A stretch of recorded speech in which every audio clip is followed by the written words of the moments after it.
Does anyone still believe in paradise?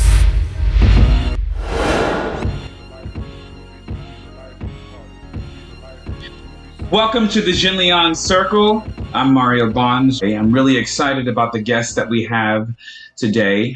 We have interesting topics that I'd like to cover with her.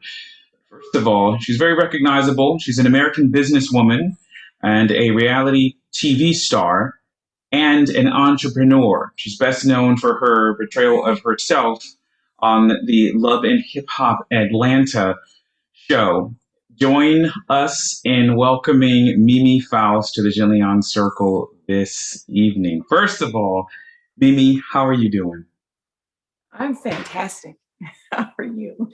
You said that fantastic with a huge smile in your voice. So that means you're not lying. You're definitely doing fantastic. I am. It's been a very let me choose my words wisely because I've been doing that lately. It's been a very enlightening year. Enlightening year, you said? Yes. Very How so? That's a fantastic statement. Tell me how so. I've just been my reality and where I'm at right now in life has just been resonating very well with my spirit, and it's been very enlightening. I'm enjoying it.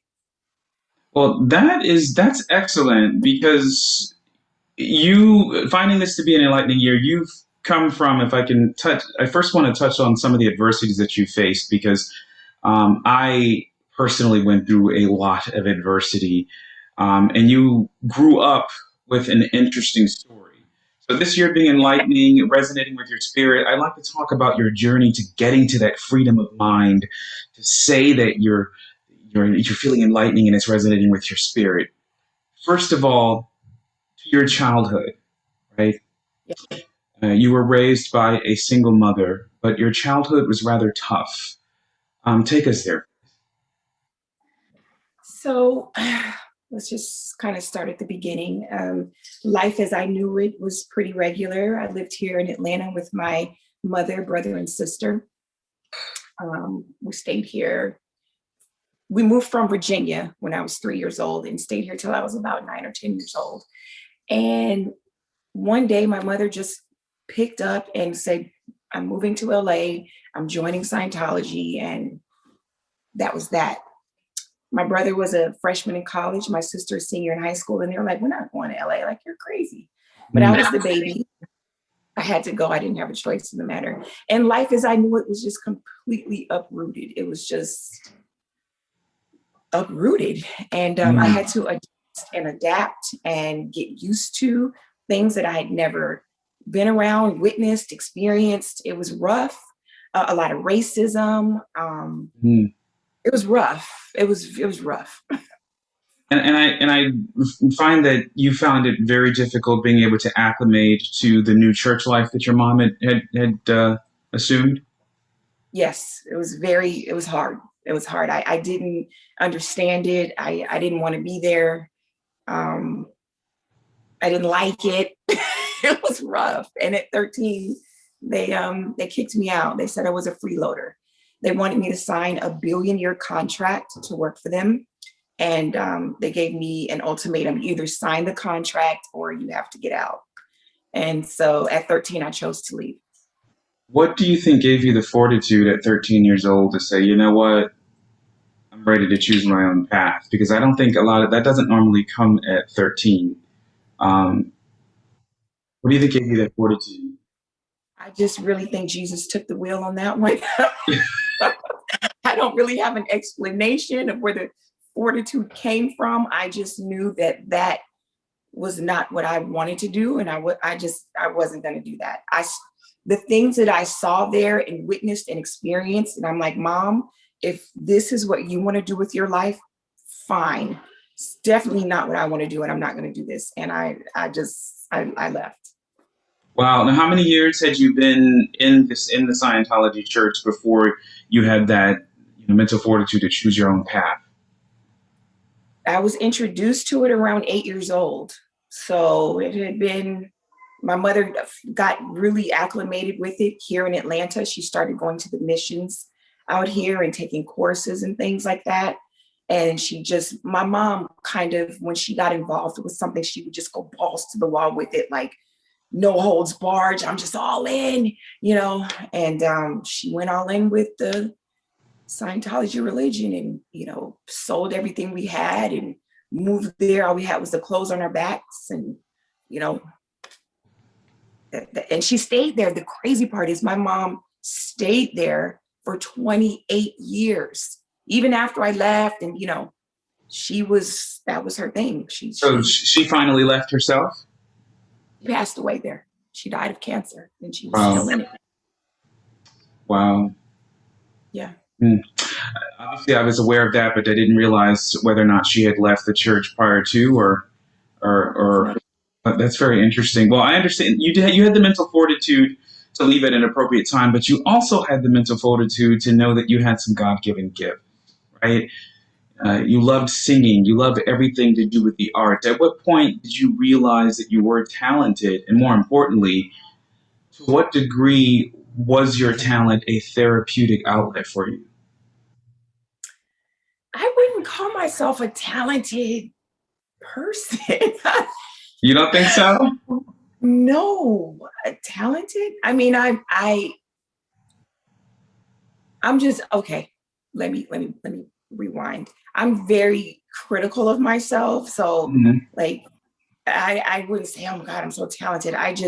When I do something, I do it to like the fullest of my ability and things that I enjoy. That's humility. I love that. That's humility. Like I love to clean. I love to clean. It gives me a sense of peace. It makes me feel good to take a situation from chaos to not. And I love to do that. So I started a cleaning business back in 2001. I was just cleaning for friends and things like that at the time. And I was dating this guy and he was like, you're doing this, you're getting paid from it. Like your friends are paying you to do this. Why don't you make it legit? And I was like, yeah, I should do that. So I went and got incorporated and did all that and literally, started the cleaning business from being at a house party and couldn't take the mess. Yeah, well, that's fantastic. So you had an eye for definitely taking mess and turning it into prowess. Well, I love your humility and modesty, but if we're going back to what we consider to be the very beginning, prior to starting at cleaning services in the 90s, you did appear in a number of music videos, correct? Yes, I did. Right. So with that being said, yeah. But you know what? For some reason, and I can't explain it, I've always been in the music industry circle. I've always gravitated towards, or they've gravitated towards me, like they were my friends. I never auditioned for these videos. They would just call me like, yo, come down. We need you for this video shoot. So it was always people that I knew that contacted me. I wasn't like, it was just like a television situation. I had a friend reach out to me about Love and Hip Hop. So these things just kind of fall in my lap. I guess I'm really kind of blessed in that manner. Well, maybe it's also because of your beauty that even a blind man can see, I guess. That was sweet. Thank you. Maybe that's what. Hey, it was sweet, but it better be true. I'm sorry, I cracked myself up. That was funny. So when they called you in 2012 and said, you know what, come be on a TV show, what's Mimi's initial response? Is it, oh, sure, this is what you guys want to do? Was it like, how's this going to work? What is your initial response to the idea of joining a reality TV show in 2012 that apparently is going to, put everything out there? Honestly, when I signed up for Love and Hip Hop, I had no idea what I was signing up for. I just honestly didn't. No clue. My friend Hannah Kane, who was T.I.'s general manager at the time, sent me a text and she said, you and Stevie should go out for the casting of this show. So I was like, okay, that's all she said. And I hit her back. I was like, I need more information. Mind you, this is Monday afternoon. Okay. She says Wednesday, Mansion Hotel. That's the gist of the information she gave. So I'm like, okay. So I called Stevie. He was not trying to hear any of that. Girl, what you talking about? Shut it. Yeah. He was not trying to hear any of that. The crazy part is he's upstairs right now with my daughter, which is bizarre. But I'm going to tell the story anyway. You do your thing. Do your thing. Do your interview. Mimi. You can make it. And he went off on me, cussed me out. Fuck yeah. So I'm like, yo, put the gun away. Like, why are you so hostile? I'm just proposing an idea. He didn't want to hear it. He was, so we said our negative words and we got off the phone. We didn't speak for any more for like those next. I'm just going to go down there and see what they're talking about. The show is about women. Anyway, I go down there. Half of Atlanta is in the lobby. That's how many people showed up for the casting of Love and Hip Hop. And through all of these sea of people, when I walk through the door, who is sitting there with bells on? Beat me there. And I'm like, walked up to him and I'm like, thought you weren't going to do this, yada, yada, yada. We had a whole argument right there in the lobby. It wasn't loud, but you could tell it was a problem. It was a lot of neck rolling and finger pointing and, Well, then were y'all rehearsing? No, this was real. I really was cussing him out, and he was really cussing me. It was for real. You promised it wasn't. It wasn't a rehearsal for. It wasn't foreshadowing for the show. I didn't even know what they wanted. I had no idea what the show even wanted. So us having this exchange was just a for real exchange between him and I. And one of the producers saw us and asked us to come here, took us upstairs, and was like, sat us down in these two chairs, and saw all these like people behind this table, and they were looking at us. And they said, "So tell us about yourselves." And Stevie just turns into a saint. All of a sudden, he starts talking about the moon and the stars and when the planets align. And I'm like, you have to be kidding me right now. You just got finished calling me everything but a child of God. I want to turn into a saint. I was livid. You hear me? Was livid. So I'm gritting my teeth. I can't even control my face. I'm so angry. My leg is shaking. I'm gritting my teeth. And he just keeps going on with this, planets or whatever. And everybody's looking perplexed. Like, what the hell is he talking about? Nobody knew what he was talking about. All of a sudden, I blurt out, "You want to know the problem?" I said, "The problem is he doesn't know how to come home at night. And when he does, he fucking smells like pussy. Excuse my French." Yeah. And when I said that, everybody sat up and was like, "Tell us more." So in that moment, I know Stevie figured out that the show wanted the BS. And when I tell you that man never looked back, he figured it out in that split second. "Oh, y'all want that? Oh, I got a lot of that for you." Right. In fact, with the success of Love and Hip Hop, Stevie went on to even have some spin-off shows that you obviously appeared in as well. So he definitely brought the heat and brought the fire, huh? He did. He really did. He did all of that.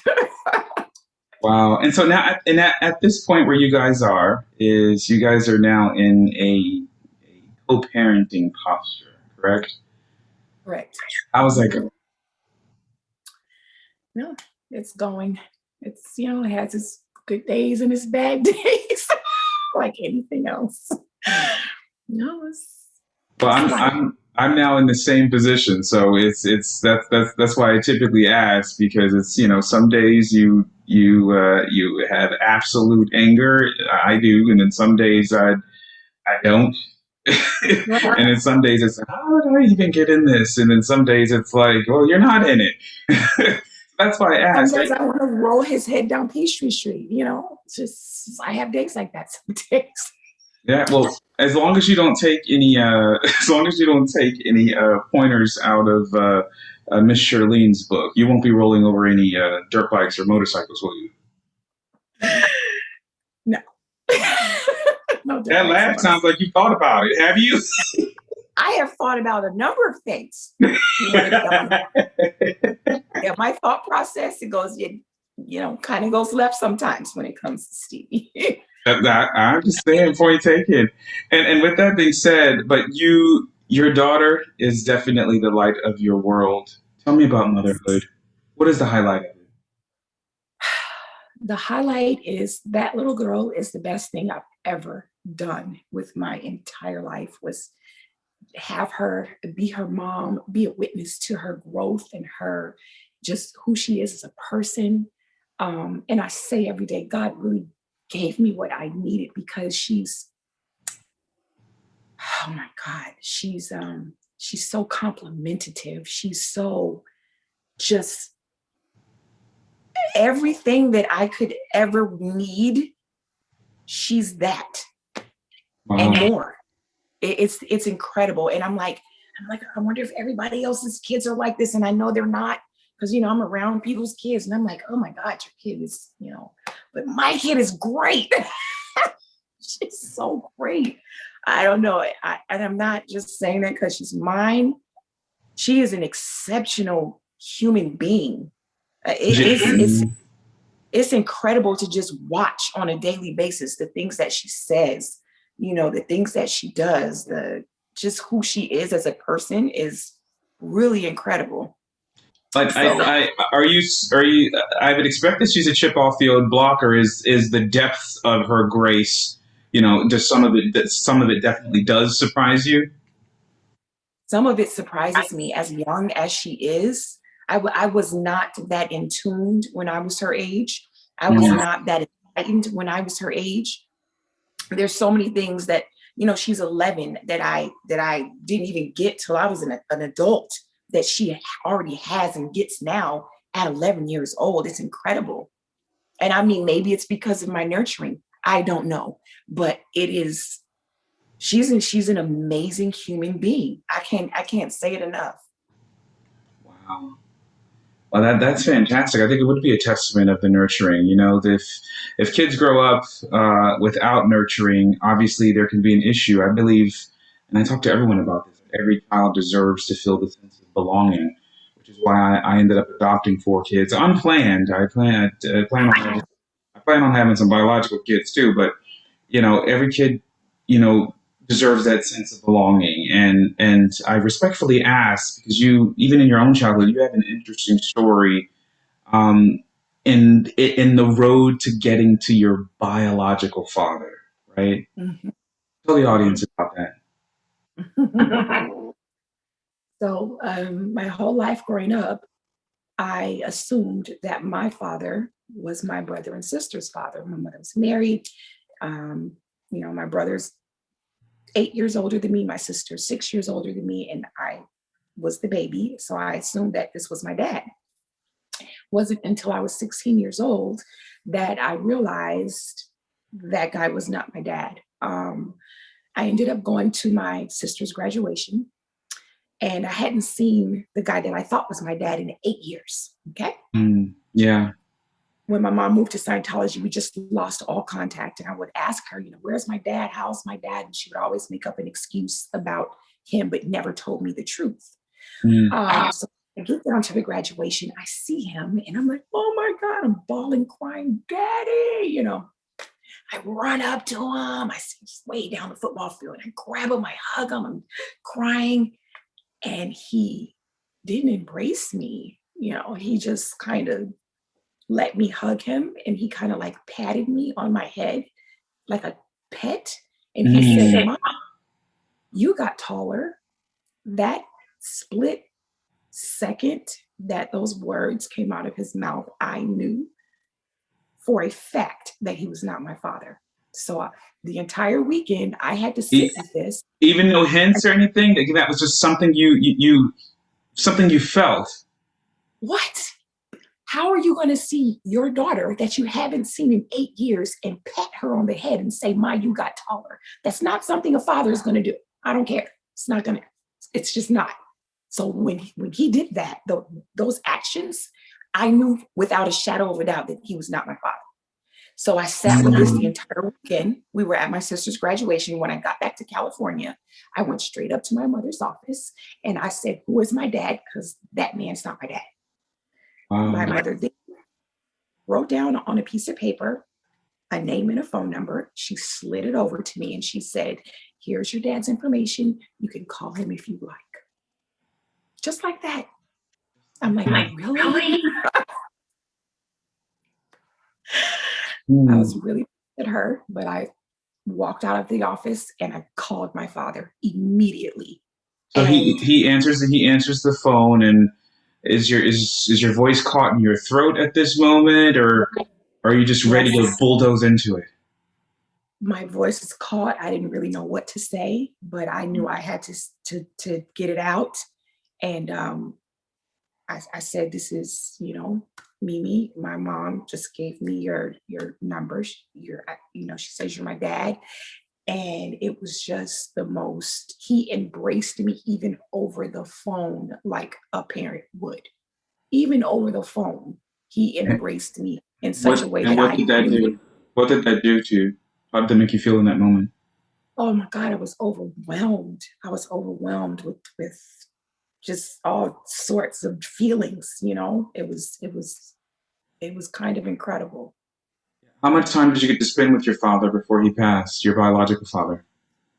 A lot. I would go to Northville. He lived upstate New York in a small little mountain town. And with him and his wife, Miriam, I would go up there every summer. And we spent a lot of time together. I talked to him all the time, called each other all the time. He was always giving me like the best advice. I spent a lot of time with him. Spent a lot of time with him. My dad was he was a cool dude. Yeah, and your father was an artist, was he not?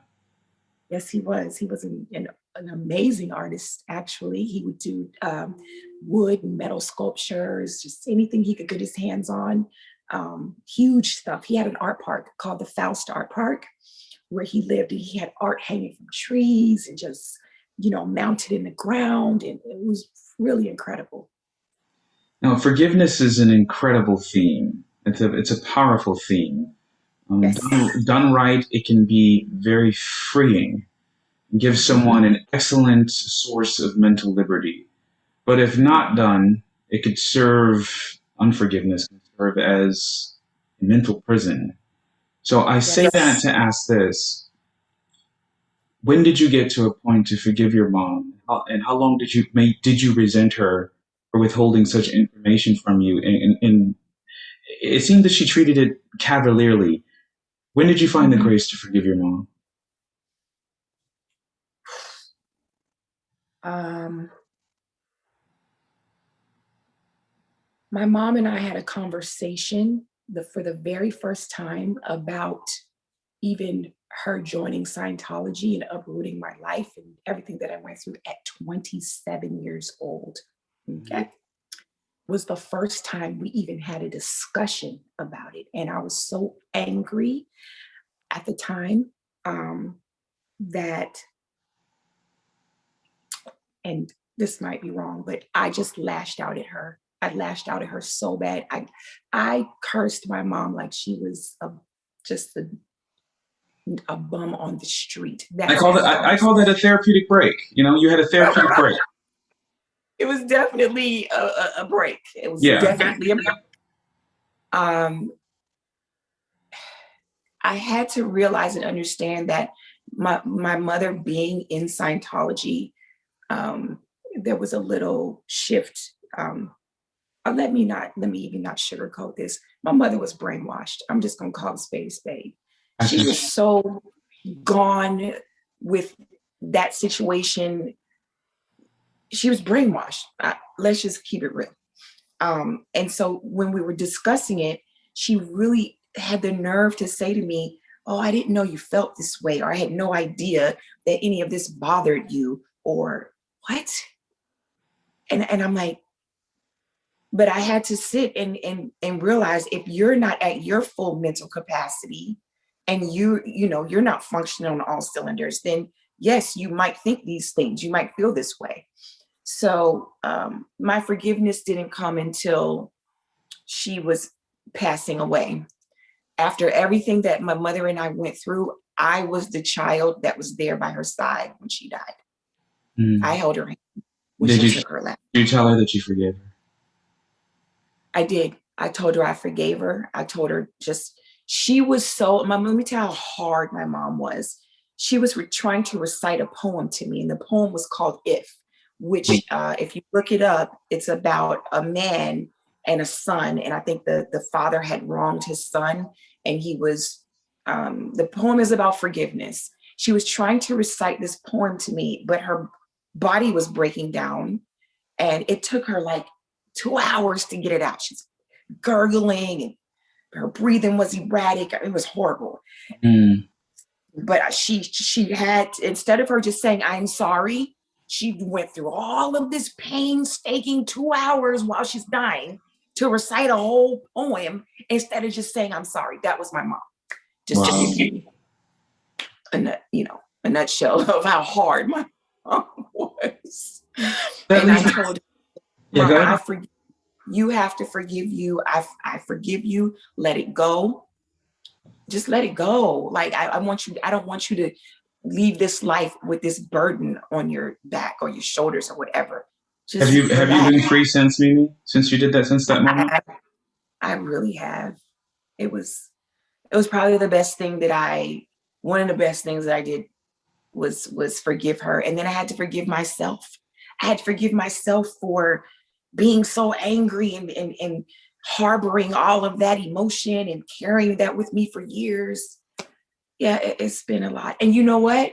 I'm jumping a little bit, but I started therapy, which is probably one of the another best thing that I've done in my life was start therapy, because I did not realize how much baggage I was holding on to, how much anger, how much stuff from my past that I had just shoved away into an attic that I just hadn't dealt with. You got to deal with that stuff. You have to deal with your childhood traumas. You have to deal with things that happen to you. You can't just push to the side and act like it didn't happen. Oh, it happened. You got to deal with it at some point. Absolutely, it was real. So your brother and sister, obviously, Mhm. you got out. Did brother and sister stay in until they got 18 years old? Because I think it's a monumental moment that, you know, they would have called you wayward, right? People would have called you wayward, the fact that you escaped, but you weren't wayward. But the would-be wayward daughter was there at the end. Right. What happened with your Well, brother and sister? my brother and sister never went. When my mother left, I went with her. Mm. My brother, he was in college. He was a freshman, so he was squared away at the dorms in college. And my sister was a senior in high school, and she stayed with a friend. They never had the experience that I had, ever. They didn't even know anything I was going through. I was the only one that was going through all of this, and I was the baby. Wow. Did your brother and sister ever show appreciation for your story? Did you ever share? At what point did you share some of this stuff with them? And was it damn? Says I'm sure. Sorry you went through all that. Yeah, yeah. I shared, but I never really got into depth with them about it. At the time when I was able to share, it was so painful that I just like Absolutely. touched on it, and I didn't want to go deep with it. But they did say, well, I wish I would have known, or, they did say those words to me. Yes. I see. Where were they when your mother was dying, though? I don't know. They were living their lives. I think my brother came down to visit one time. My mother ended up being in hospice for like 2-3 months, and my brother came down once to visit, and my sister did come down once. But my sister had a job, a corporate job. She couldn't just stay down there for months. Me, I own my own business and stuff. I was moving around, so it was easier for me to be there for a long period of time. So, and I had friends there in LA because I had lived there for so many years with my mother. So it was easier for me to maneuver. I never faulted them for not, being there or whatever. They did what they could. Yeah, yeah. Well, first of all, I want to thank you for being so candid and respectfully. I thank you for answering those questions because it's important. One of the things that we love to highlight here is perseverance, right? Some of those things that you've described would have arguably, but justifiably, made someone either lose their mind or to not have hope. But as you started this conversation, you said that you're feeling enlightened. It's really resonating with your spirit this particular year. So your soul is whole, and I think it's fantastic to see that. Yeah. And also, one of the things that we deal with here is acceptance and the context of the theme, I am human too. We're big on anti-bullying. We believe that discrimination is a bigger word for bullying. Racism is a bigger word for bullying, so to speak. So before I share a video clip with you, you mentioned racism a lot earlier. Your experience with racism in this country has included what?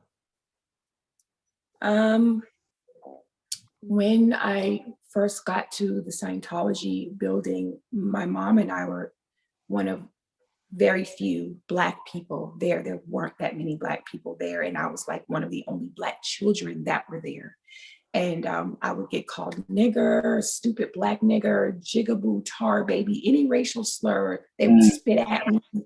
Any racial slur you can think of that someone could call an African American, they did it to me. And I'm light skinned.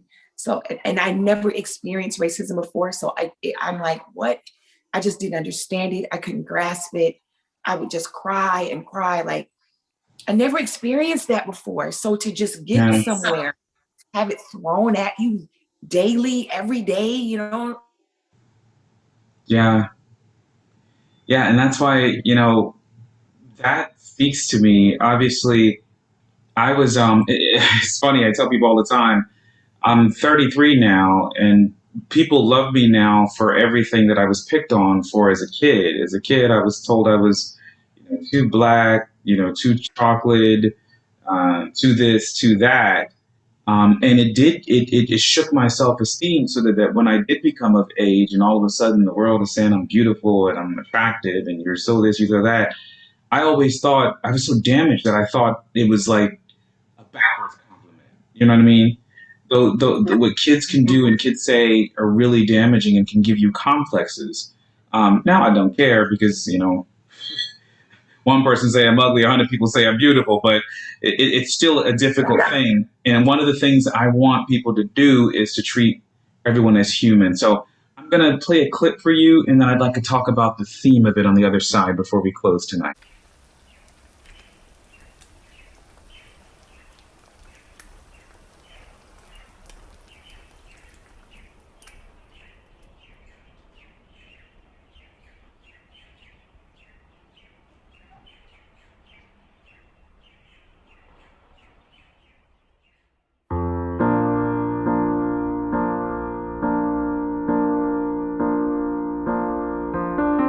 Forward, not backward.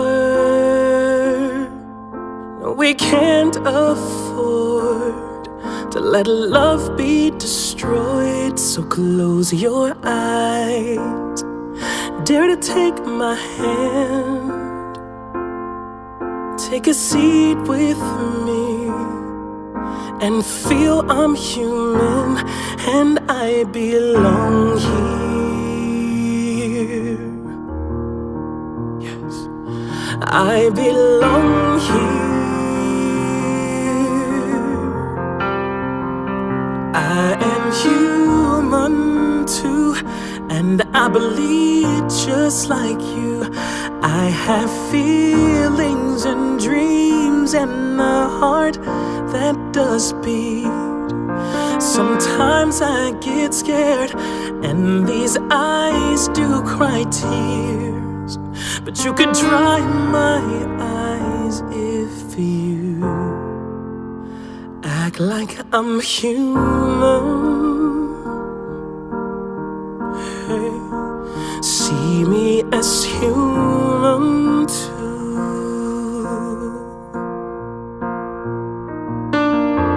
Black or white, woman or man, whether gay or straight, we should let love conquer hate. So close your eyes and dare to take my hand, take a seat with me and feel I'm human and I belong here. Yes, I belong here.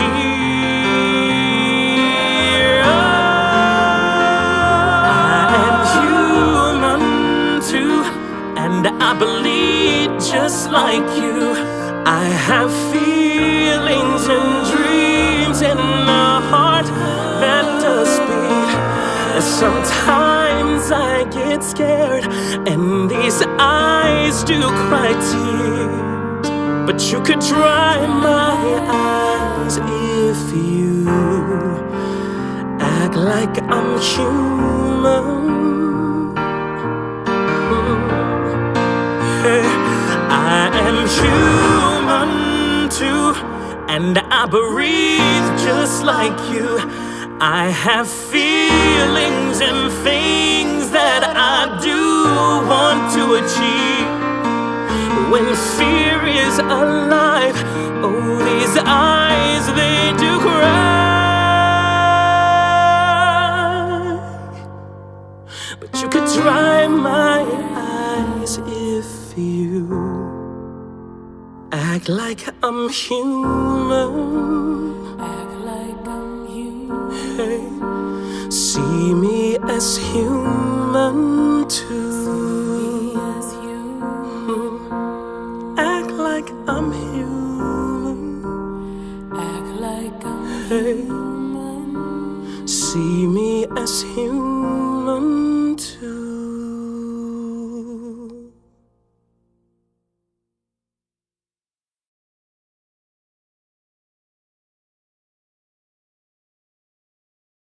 It's deep. That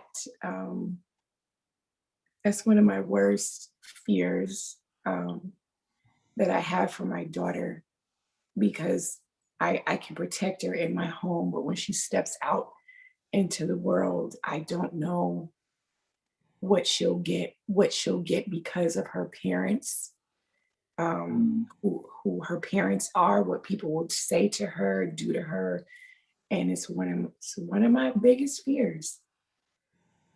Well, I share that fear from my sons, even from my sons who, because we're now living in a situation where young black men are shot even when doing the right thing, or they go to school and bullying is just increased.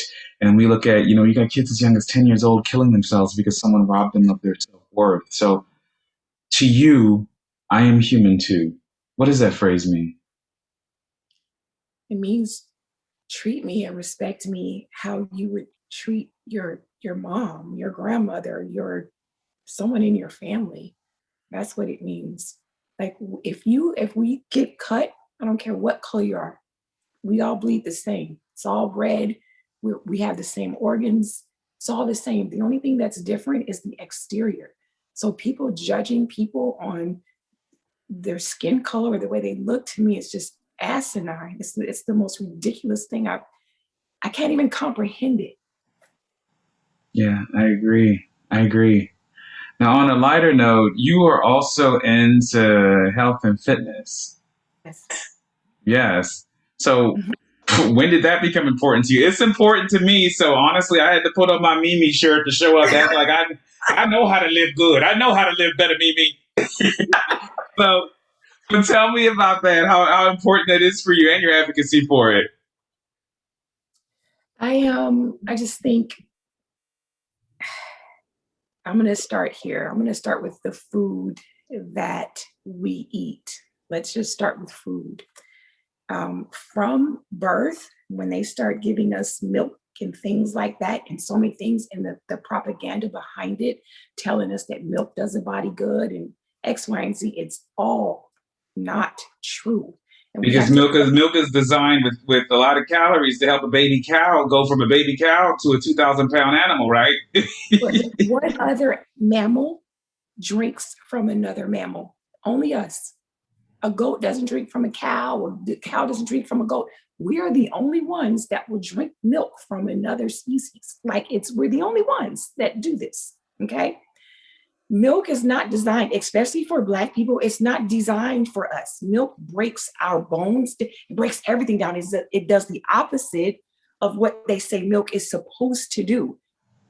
Like, it's so crazy. People have to really get educated about the food that we eat. It's so important.